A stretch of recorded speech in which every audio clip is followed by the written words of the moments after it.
But the truth of the matter is that the goalpost, I feel like, is always moving, And when those goals and dreams and visions that you had for your life don't come to fruition, it's literally like a slap in the face, like multiple slaps in the face. And I wanted to make this video because I know that I'm not the only person feeling this way. I'm not the only person going back through their life as we get closer to 30 and feeling like, damn, like I'm definitely not where I want to be, or I'm definitely not where I thought I would be getting close to 30.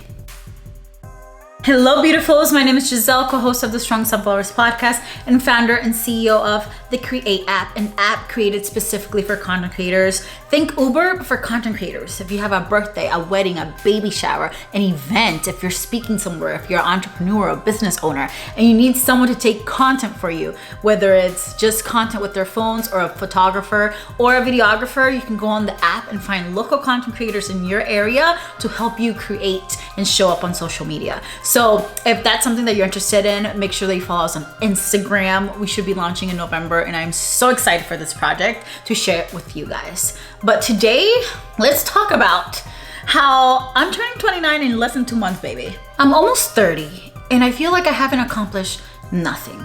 And this is how I was feeling the other day. And I can't be the only one that feels this way. I'm reaching that midlife crisis, you know what I mean? But I caught myself. A lot of things were going through my head, especially like younger Giselle, like 18, 19-year-old Giselle. I was like, oh my gosh, by age 30, I'm gonna be married with like 3-4 kids, in my own house with a good job, living my very best life. And I could picture it like it was yesterday, right? And then I'm turning 29 in 2 months, and none of that is accurate. Like right now, I am in thin ice. My budget is hella tight. And I kept going through the things that I haven't accomplished in life. Like I went to college at the University of South Florida to get my bachelor's in biology, which I did. I graduated class of 2018, and I was pre-med and I was supposed to start medical school. And that was almost 6 years ago. And have I started medical school? No! I have not become a doctor. I have not gone to medical school. Like I have been wanting to be a doctor since freaking middle school. I remember I wanted to be a pediatrician, and everybody was like, oh, you want to be a doctor? I was like, no, that's too much work. I want to be a pediatrician. And then it was later on that I discovered that a pediatrician is a doctor. So I was like, okay, I guess I'm going to be a doctor. And I feel like saying that for so many years, it like truly becomes like your identity, like who you are meant to be. And it was so hard for me, especially after graduation and then studying for the MCAT and not taking the MCAT and just being scared of failure. I think being scared and fear was a really big part of why I didn't even start medical school. And then I also think about getting out of debt. Like back in 2020, when the pandemic hit, it was such an eye-opening for me. Like prior to, I felt like I was really unhappy and I was on this wheel of like spending more than I made and then being stressed and needing to go on vacation and then coming back and then having to pay more bills. And my credit cards were all maxed out and it was just not a good time. And 2020 hit and the pandemic started. And I worked at a restaurant and the restaurant closed and I had to really figure out how to survive. And I was like, okay, I'm not trying to use my savings. What can I do? I need to become an essential worker. So I remember I started working at Walmart. I also homeschooled kids that their parents couldn't help them with their homework and stuff because they had to go to work.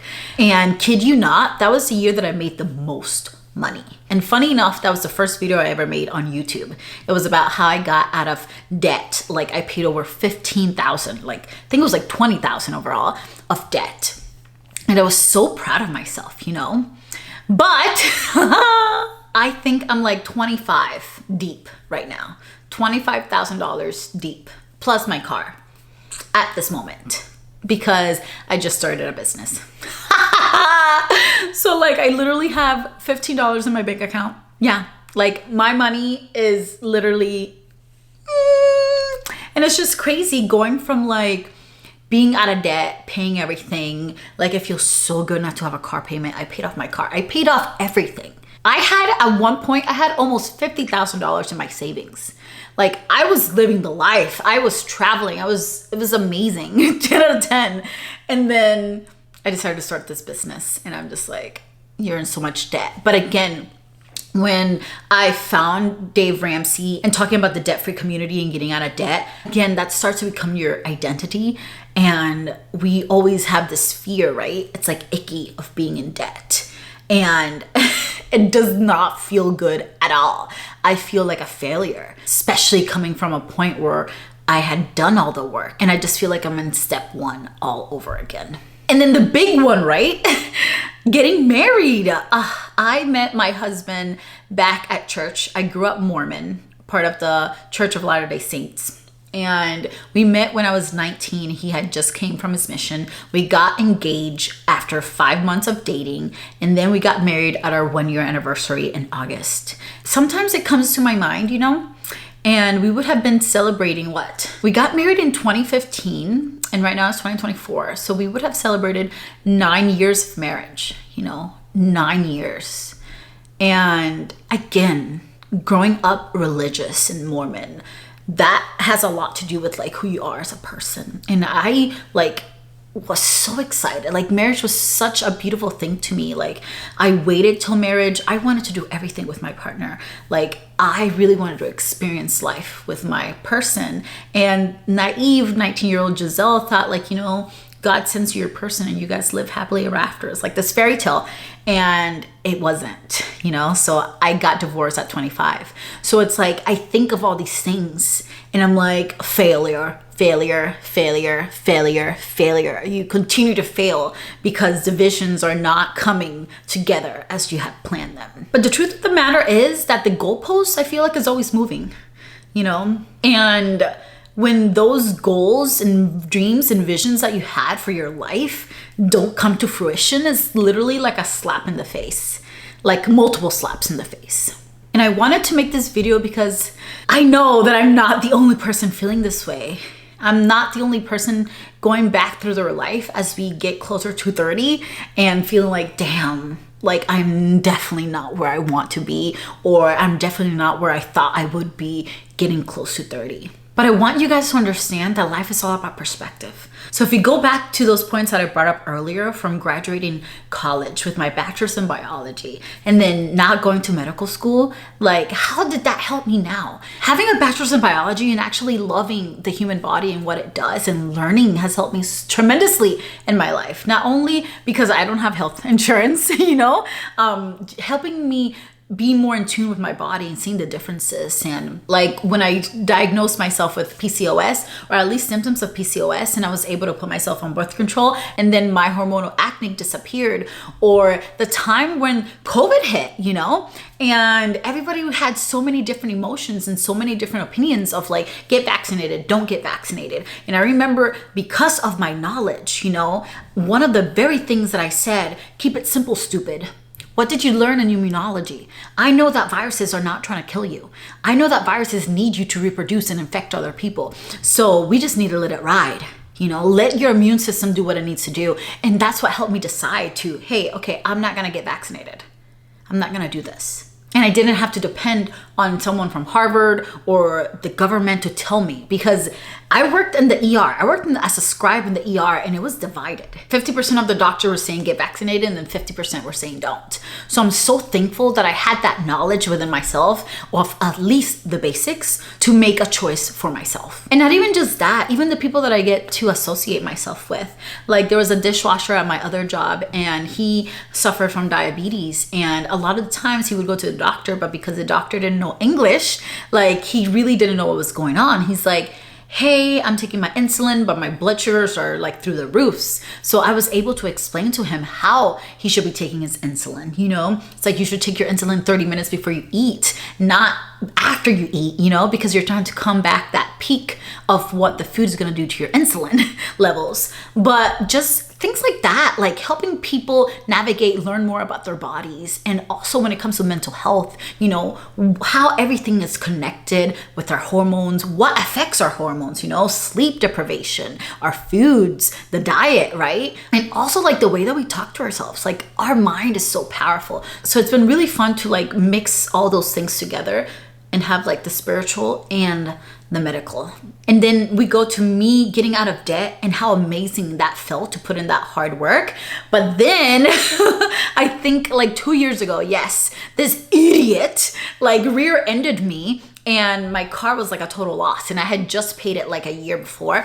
And then I had to buy a new car during the pandemic, and it was 2022 and the interest rates were through the roof. I got a 2021 Toyota Camry for $40,000.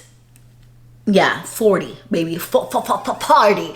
So then putting me back in debt, and then I just started this business, you know, and it's been hard. Like lately I've been so overwhelmed that it has stopped me from doing things. And that's how I know that I'm overwhelmed, when I freeze. And that has really pushed me out of my comfort zone. Like I have to show up because this is my baby. Like this business cannot eat or survive without me. You know, like I may not have any children, but this is my baby now. Being in debt and the uncomfortableness of being in debt, but then reminding myself why I'm in debt. You know, I'm starting a business. This could change my life. This will change my life. You know, I just need to put in the work.